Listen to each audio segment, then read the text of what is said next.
Hello, this is the Lord's Legion and welcome to another countdown. And in this video we're going to be counting down the top 10 worst character revamps in DC's New 52. Now what I mean by character revamps are the changes within a character's origin, personalities, appearance or even abilities. And I'm going to be judging the characters who had it the worst in the New 52. And I won't be focusing on Rebirth because that's a whole different thing within itself and I'm only going to be focusing on the New 52. So without further ado, let's begin with the countdown. So kicking off at number 10 we have the Red Hood. Now as far as the Red Hood goes, he's pretty much the same character. However, what DC decided to do with this character for the New 52 is essentially make Jason Todd as watered down as possible, as well as making him less of a street level character and ultimately make him more of an edgy badass, while getting rid of all the depth of Jason Todd's character. Now the only reason why Red Hood is at the bottom of the list is because although he's more watered down and the fact that they altered his origin slightly, he's pretty much the same character through and through. They just decided to get rid of all the interesting elements of Jason Todd's character in exchange to making Jason Todd as inhumanly badass as possible, just so that they could appeal more towards the edgy teenagers. Coming in at number 9 we have Darkseid. Now Darkseid for the most part remains pretty much the same in terms of character, but what really crushes this character is the fact that they watered him down on so many levels. Not only by his powers and abilities, but also his intimidating factor as well. Because when he very first appeared in Justice League Origins, Darkseid was the very first villain for the Justice League to fight, and not only that, he was just a bland ass villain. And whenever DC wanted to use this character for any of the future stories from within the New 52, he was only ever used to be the big bad for all the heroes to just punch, and never made Darkseid as much of a compelling character as he really is. Because at the end of the day, Darkseid has always been an interesting character, and it's such a shame that the New 52 had decided to make him become nothing more than the big bad for all the heroes to just beat up.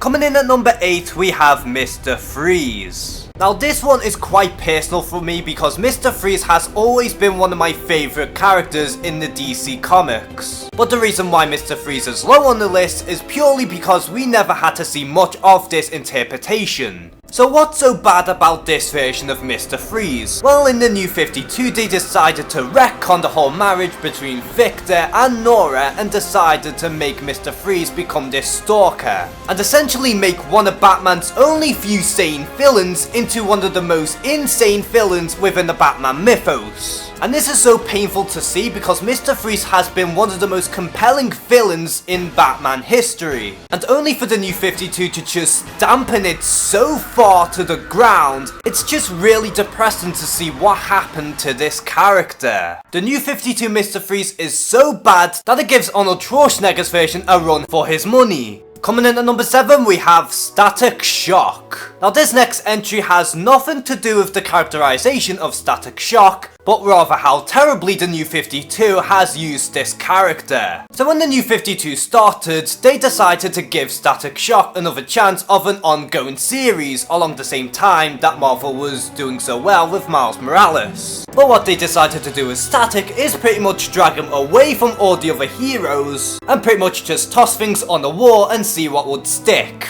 And after nothing was working for this character, they decided to just get rid of his ongoing series after several issues, and more or less never gave Static Shock a chance to shine, and clearly did not give a shit for any of the Static Shock fans. Coming in at number 6 we have Starfire. Now let's get one thing out of the way. Starfire has always been a somewhat sexualized character, but in contrast to that, Starfire was a rather naive character and innocent. But by the time the New 52 came around, they decided to just drag that out of the way and just completely sexualize Starfire through left and right, and get rid of the innocent personality of Starfire and pretty much make her into a slut. And along with that, decided to make her more into an anti-hero and make her join Red Hood and the Outlaws for whatever reason. Which is such a departure from the classic Starfire, it's so baffling. And it's horrible the way that they made Starfire turn into a character who is just nothing but eye candy and is even made her fully aware that she's hot and made her into a slut. Speaking of over-sexualizing characters, number 5 we have Harley Quinn. Now again, Harley Quinn has always been a somewhat sexualized character, but she falls under a similar trap that Starfire did, and that they pretty much turned her into a slut. But along with that, they also decided to separate Harley Quinn from the Joker as well, which isn't necessarily a bad thing, but instead they decided to pretty much make Harley Quinn into a female Deadpool, by making her break the fourth wall, make her into an all-around lunatic who lusts for sex and violence. Which is such a huge departure from her original inception. And it's such a shame that everyone knows this version of Harley Quinn instead of the classic Harley Quinn that we all grown and love. Coming in at number 4, we have Superman. Now what puts Superman so high on this list is the fact that he acts nothing like Superman. Superman is meant to stand for hope, justice and the American way. And yet this version of Superman acts more like the one from the DCEU, who is always depressed and doesn't give a fuck about anyone and tries so hard to be badass when really just comes off as a jackass. Now it's perfectly okay to update Superman's character, but if you're gonna update his character to the point that he's unrecognizable by his personality, then you're pretty much doing a bad job. And when you can't nail down the hope, justice and the American way aspect of Superman, then in my eyes, this is no Superman. Coming in at number 3, we have Tim Drake.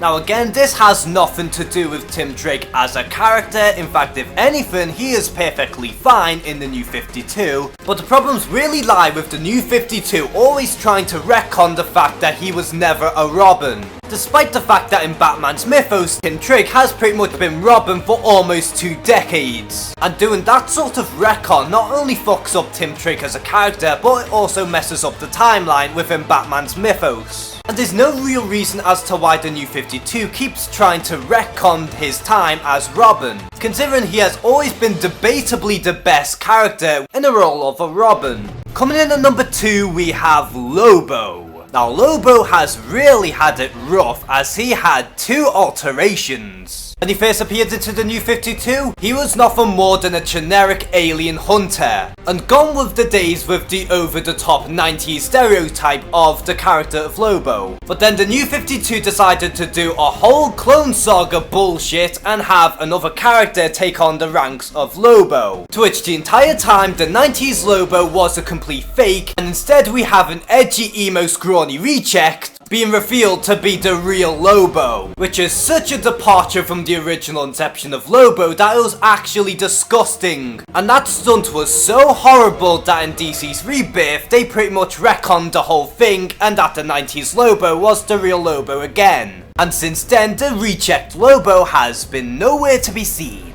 And no surprise here, the worst character revamp in the New 52 is of course Wally West. And before anyone judges about Wally West being a black character instead of being white, I personally couldn't give 2 shits. Which doesn't really make much sense, but I digress. But what hurts this character is the fact that he is nothing like the old Wally West. Classic Wally West was fun, he was kind, he was energetic, and was all around a heroic character. But the New 52's version of Wally West is the exact opposite. Because this version of Wally West is always in trouble, always a douchebag, and is just all around an unlikable character. And although a nitpick, he has by far the worst costume for a speedster imaginable. And for these reasons, this is why Wally West takes the cake for the worst character revamp within the New 52. So who do you think had it the worst within the New 52? Comment below and share some thoughts. And as always, thank you guys for watching this video, please like and subscribe, take care and have a good one.